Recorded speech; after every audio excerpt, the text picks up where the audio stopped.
Tanpa minta maaf, bisakah restoratif justice diterbitkan? Baik, ini bagus sekali ya. Perkara ini adalah laboratorium nasional di bidang hukum. Kita bisa melihat bagaimana praktek hukum di Indonesia. Ya, apakah jalannya bagus atau tidak? Oke, kita kembali sempitkan lagi kepada SP3. Apakah ada kaitannya dengan RJ? Apa tidak? Karena RJ itu kan kedua belah pihak harus saling memaafkan. Dan RJ itu sebenarnya di dalam hukum acara pidana kita yang dulu, yang dimana kasus ini terjadi, itu belum ada, belum diatur secara hukum. Nah, di UHAP yang baru, ya Pak Prof, itu diatur.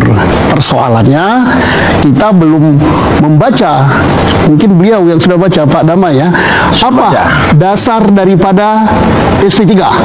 SP3 itu 1, tersangka meninggal, 2, tidak terbukti, 4, delik aduan tapi dicabut, dan sebagainya dan sebagainya. Apa pertimbangannya? Itu akan lihat. Kalau misalnya di dalam pertimbangan itu dicantumkan bahwa telah terjadi RJ, nah berarti ada karena RJ, bukan karena tidak terbukti, bukan karena dan sebagainya. Nah, timbul pertanyaan, RJ itu tidak ada di UHAP yang lama, tapi di UHAP yang baru ada. Nah, menurut azas hukum, manakala ada peraturan baru yang berlaku dan peraturan baru itu menguntungkan bagi tersangka, itu tersangka bisa memilih untuk tunduk pada aturan yang baru. Itu boleh saja RJ, artinya sah itu. Oke. Tapi kalau dikasih SP3, artinya sebenarnya sinyal besarnya memang sempat ada saling memaafkan antar kedua pihak. Saya tidak mengatakan bahwa itu saling memaafkan. Kan statement Pak Jokowi kan jelas sekali kan, bahwa tidak mempersoalkan apa akan silaturahmi dan sebagainya. Nah, itu tinggal nurani masing-masing berbicara itu bagaimana. Saya tidak tahu pembicaraan itu. Dan maaf ini penonton mungkin lihat ya, saya duduk di sini, saya bukan duduk di pihak sini, bukan pihak sana ya. Saya duduknya di sana. Saya mengkaji sesuai dengan apa pengetahuan saya selaku penyidik. Tapi kursi saya, kursi itu hanya 2 kursi. Saya tadi hampir duduk di atas mic itu. Kombes Budi bilang sebenarnya keduanya kan meminta restoratif justice tuh. Artinya kan memang ada kesepakatan antara keduanya begitu, terus saling memaafkan. Akan terjawab manakala Pak Damai menceritakan apa pertimbangan hukum di dalam SP3 itu. Itu bukti autentik itu. Apakah memang karena telah terjadi RJ, apa karena bukan tindak pidana, apa karena tersangka meninggal, apa karena kalau delik aduan ini dicabut dan sebagainya. Itu ada klausalnya apa itu. Nah, mungkin ada kesepakatan itu tidak baik dikasih atau apa-apa, terserah beliau itu. Bang Andi, jadi isi Asli. Oke, baik. Jadi apa yang bisa kita peroleh pengadilan, adanya SP3, ada RJ. Oke, malam ini adalah malam yang paling bagus sesuai judul bola liar. Sekarang kita ciutkan, bola liar itu digiringkan. Judul malam ini, isu ijazah palsu Jokowi, RJ, SP3, kemana arah perkara? Terjawab semua malam ini. RJ sudah terjawab bahwa memang RJ itu sah secara hukum dan polisi tidak salah. RJ ada dasarnya, yaitu kesepakatan dan diakui sudah ditandatangani. Berarti sah RJ itu. Dan itu menurut Profesor itu adil. Keadilan berdasarkan retroaktif justice. Timbul pertanyaan lagi, apakah akan ada keadilan, kata Profesor tadi, berdasarkan kebenaran dan sebagainya, masih ingin sampai ke apa namanya pengadilan. Walaupun hukum acara kita yang baru itu mengizinkan untuk itu. Timbul pertanyaan, ada yang ancaman hukumannya 6 tahun. Bisa saja, asalkan pasal 6 tahun tadi menurut penyidikan itu tidak terbukti. Yang 6 tahun tidak terbukti, yang 5 tahun ke bawah itu masih dalam penyelidikan atau penyidikan, itu bisa di RJ. Why not? Nah, sekarang artinya Apakah perkara ini akan sampai ke pengadilan? Dalam saat ini sampai mungkin acara ini ditutup, RJ ada, ke pengadilan ada kemungkinan. Tapi ada juga kemungkinan RJ juga. Tergantung di sini. Kang Yakob, jadi arahnya kemana nih? Ada SP3, ada RJ. Semua RJ juga nggak kira-kira nih? tadi sudah dirangkum dengan sangat luar biasa oleh Jenderal Susno tadi semua showcase malam ini ya. Tapi pada prinsipnya kami sangat menghormati semua yang disampaikan oleh Pak Rismon, Mas Roy dan semua tersangka. Itu hak mereka untuk melakukan pembelaan tentunya. Tapi oleh karena itulah makanya kenapa kami meyakini sangat dibutuhkan persidangan nanti untuk nanti majelis hakim yang menilai. Karena tanpa itu klien kami tentunya tidak dapat mendapatkan kepastian hukum dan keadilan. Dan dari awal kami melapor, kami sudah sampaikan dengan clear bahwa Pak Jokowi, the moment Pak Jokowi masuk ke Polda, masuk SPKT lapor, Pak Jokowi siap untuk hadir di pengadilan. Oke, baik. Pak Alamsyah, jadi nanti pengadilan apa yang bisa dibuka, apa yang bisa didengarkan oleh publik? Informasi publik. Kalau pengadilan semua ya terbuka ya. Apa aja kalau terkait dengan salinan? Kalau dengan salinan nanti kan kita akan Ijazah. dengar bahwa dari salinan itu dilihat apakah sinkron dengan yang asli. Yang jauh lebih penting sebenarnya apakah otentikasi. Senang sekali malam ini. Biasanya kita hukum, sekarang ke politik ya. Bola balik aja. Sweet mental dari hukum ke politik itu agak susah. Saya tetap politik, tapi saya pandang dari kacamata hukum ya. Ada lontaran dari Pak Jokowi tentang ini. Ada yang nunggangi, yaitu orangnya orang gede gitu, orang besar. Orang besar. Besar Orang lagi besar. oleh sahabat saya Pak Hisam, gede banget kata. Asing katanya. Asing. Sebagai seorang penyidik, saya berpandangan penyidik itu dalam mengungkap suatu masalah pasti membuat suatu asumsi, tapi asumsi harus didukung dengan alat bukti. Pertama, kita hormat dan menghargai Pak Jokowi yang telah berani tampil menyatakan ijazahnya asli. Oke. Akan dilihatkan di pengadilan. Akan. Nah, ini kita hargai, tetapi kita luruskan sedikit. Untuk sampai ke pengadilan itu harus melalui proses, yaitu di penyidik dulu.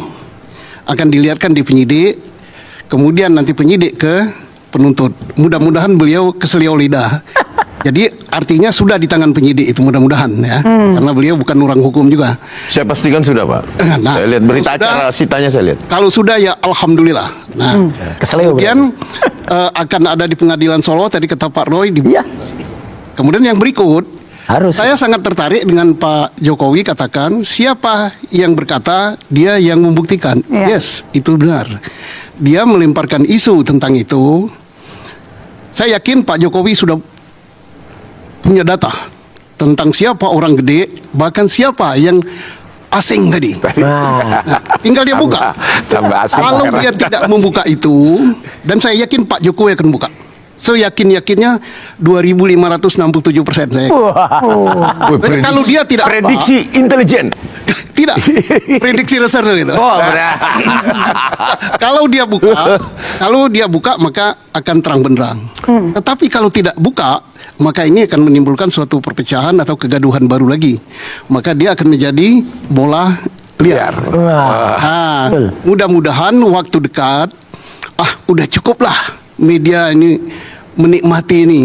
Televisi menikmati ini udah cukup dan sebagainya. Medsos sudah cukup juga. Beliau buka. Orang besarnya adalah ini. Yang gede dikatakan Pak Ridwan Hisam tadi, ini dia. Ini Kita pendidikan diskusi politik nanti. yang bagus. Kalau tidak begitu, maka bola liar tadi akan balik ke Pak Jokowi. liar. Sebagai prediksi reserve ya. Baliknya apa? Satu dikatakan orang, Pak Jokowi melimpar isu, ini adalah siasat dia untuk bersembunyi, Nah, itu. mengalihkan isu politik. Tapi saya tidak yakin, nggak mungkin Pak Jokowi sebodoh itu. Pak Jokowi Presiden Republik Indonesia 10 tahun, 280 juta rakyat, sekian puluh ribu profesor dipimpinnya. Nggak mungkin beliau akan bersembunyi di balik isu itu ya, Pak Ridwan ya. Siap. Nggak mungkin dia akan itu. Nah, mari Oke. kita tunggu bahwa ini bukan siasat untuk lempar bola. Dan tadi satu katakan, siapa yang menuduh, dia yang buktikan. Pak Roy CS menuduh palsu. Ya. Sudah membuktikan. Jelas palsu ini. Oke. Kemudian Pak Jokowi juga harus menangkis itu dengan membuktikan ini aslinya. Ya. Di pengadilan katanya. Ijazah saya asli, kemudian skripsi saya juga sah. Nah, itu. kuliah saya juga sah. Dan ini kita minta UGM, maaf ya, alumninya Pak alma maternya Pak siapa? Ya. Roy. Jangan UGM sembunyi, bela, Cocok. bersuara yang jelas, asli. Cocok. Kan Ini udah. bukti skripsinya. Kan Ini dosen apa, Pak Roy? udah. Ini dosen pembimbingnya. Iya, Pak Kasbito. Udah kan. Oh, Oke, nah. kalau itu sudah semua, IAI-nya UGM sudah bilang, Pak, kalau itu palsu, dia nggak lulus. Udah, IAI-nya UGM gitu. saya netral Pak Roy. Aduh. Saya hormat dengan Pak Jokowi kalau itu dia buktikan. Terima kasih. Oke. Kembali lagi bersama saya di channel ini. Kita sudah menyaksikan teman-teman cuplikan video yang sangat menarik.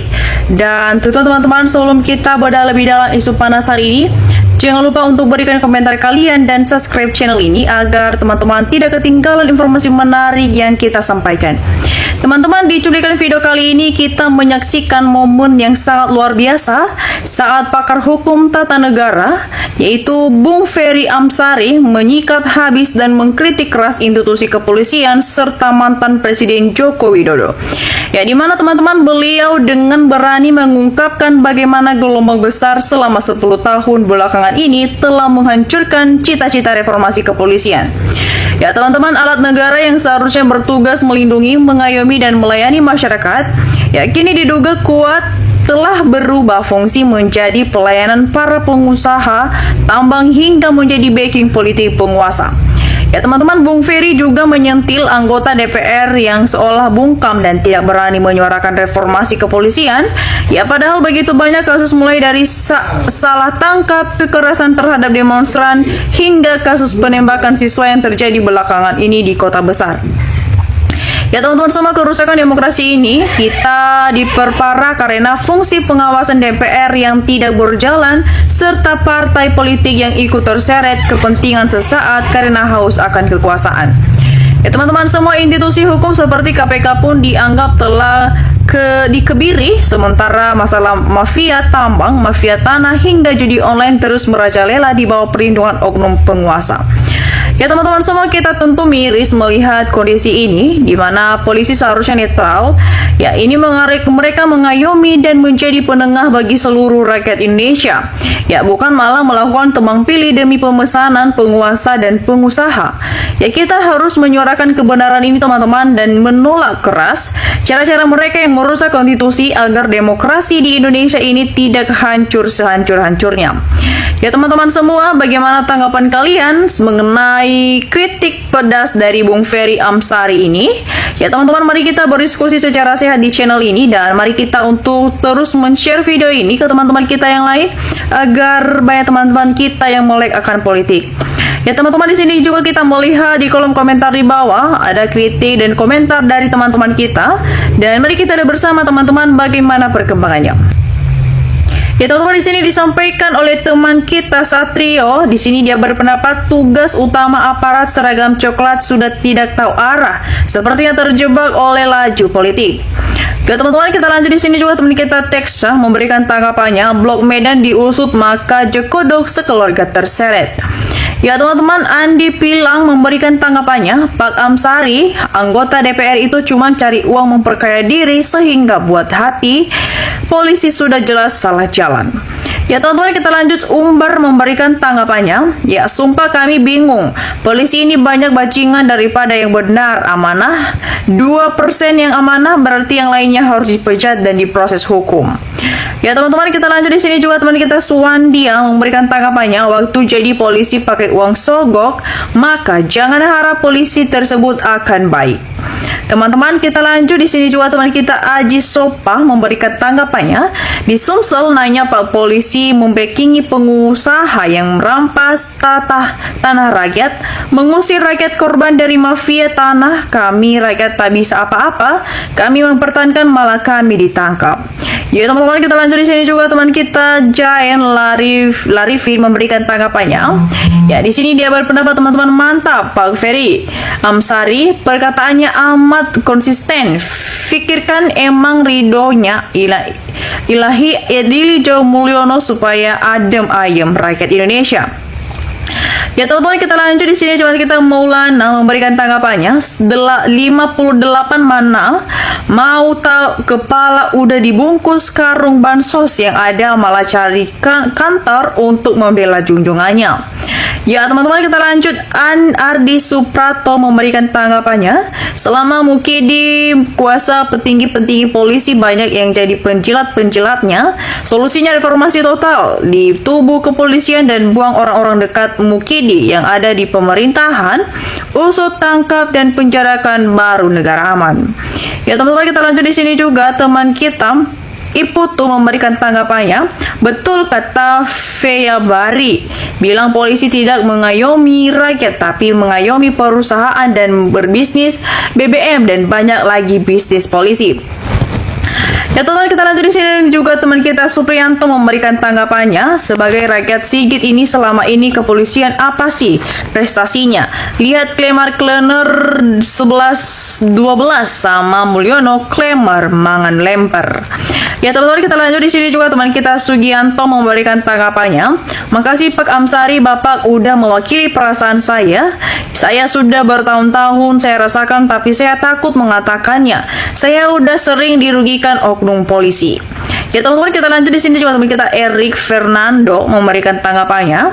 Sesuai kenyataan, gak ada yang peduli, apalagi DPR diam, padahal tugasnya mengawasi jalannya pemerintahan. Ya teman-teman, kita lanjut di sini juga. Kita Nyoman Saparta memberikan tanggapannya. Ya Tuhan, gaji sudah dapat, coba tengok bawahan banyak rakyat berlunta-lunta tuh cari makannya. Ya Tuhan, sadarkanlah orang-orang yang rakus dengan jabatan kekuasaan, koruptor, biar cot kena azab. Ya teman-teman, kita lanjut. Hadi memberikan tanggapannya. Memang begitu adanya polisi kita, walaupun ada yang baik tapi banyak bobroknya. Betul kata Pak Ferry, maju terus Pak Ferry. Ya teman-teman, kita lanjut di sini juga. Teman kita Abra Toha memberikan tanggapannya. Kasus polisi memeras tamu di negara lain yang terjadi di Jakarta adalah bukti Polri sedang tidak baik-baik saja. Sangat memalukan dan sudah merobek-robek harga diri bangsa Indonesia sejak reformasi polisi berupa independen, memperbaiki diri, tapi 10 tahun terakhir dirusak oleh kekuasaan. Ya teman-teman, kita lanjut di sini juga. Teman kita Waspodo memberikan tanggapannya. Reformasi Juli 2, kalau cuman reformasi kepolisian nggak bisa, harus reformasi seluruh ASN, ganti rezim secepatnya. Backing politik, backing maling, backing koruptor. Ya teman-teman, kita lanjut di sini juga. Teman kita Hendra memberikan tanggapannya. Pak Presiden Prabowo, Bapak berkuasa di NKRI, orang nomor 1 pembuktian Pak Presiden Prabowo rakyat.